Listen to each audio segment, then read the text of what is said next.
দর্শক, এই মুহূর্তে আমি আছি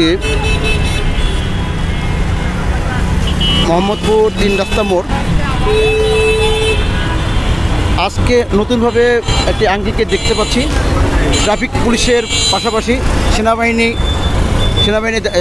তার ট্রাফিকের দায়িত্ব পালন করছে এবং সেনাবাহিনী ট্রাফিক পুলিশকে সাহায্য করছে। রাস্তা থাকা দরকার আছে, সেনাবাহিনীর রাস্তা থাকা দরকার আছে।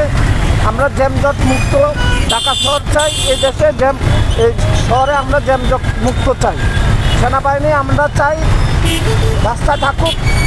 যতদিন পর্যন্ত পুলিশ সার্জেন্ট এরা এখনও মনে করেন যে নিজের থেকে বের হয়ে আসতে পারে না, এরা এখনও মনে করেন যে অন্যভাবে জড়িত আছে। এদেরকে বের হয়ে আসতে হলে সেনাবাহিনী নিয়ন্ত্রণে ঢাকা শহরকে নিয়ন্ত্রণ করতে হবে। সেনাবাহিনী আমরা রাস্তায় চাই। সেনাবাহিনী থাকলে আমাদের জনগণের জন্য অনেক সুযোগ সুবিধা বাড়বে এবং আমরা জনগণের সেবা পাবো।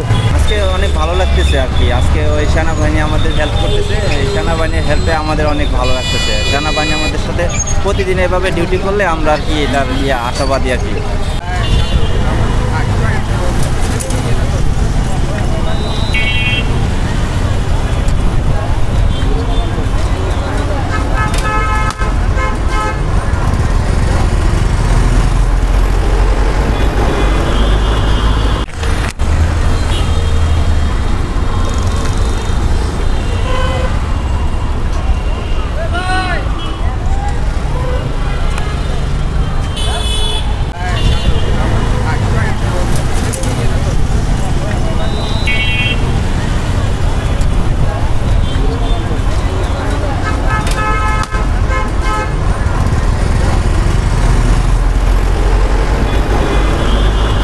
আমরা দেখতে পাচ্ছি মোহাম্মদপুর যাওয়ার ঠিক রাস্তার যাওয়ার যে প্রবেশ পথটা, সেখানে সেনাবাহিনীর সদস্য কর্তব্যরত অবস্থায় আছে, বিশেষ করে ট্রাফিকের দায়িত্বে আছে।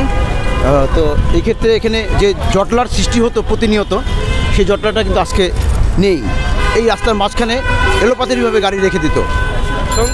তো আজকে যেহেতু সেনাবাহিনী ট্রাফিকের দায়িত্ব পালন করছে, সেক্ষেত্রে এখানে অনেকটাই যানজট মুক্ত এবং নিয়ন্ত্রণ মুক্ত দেখা যাচ্ছে।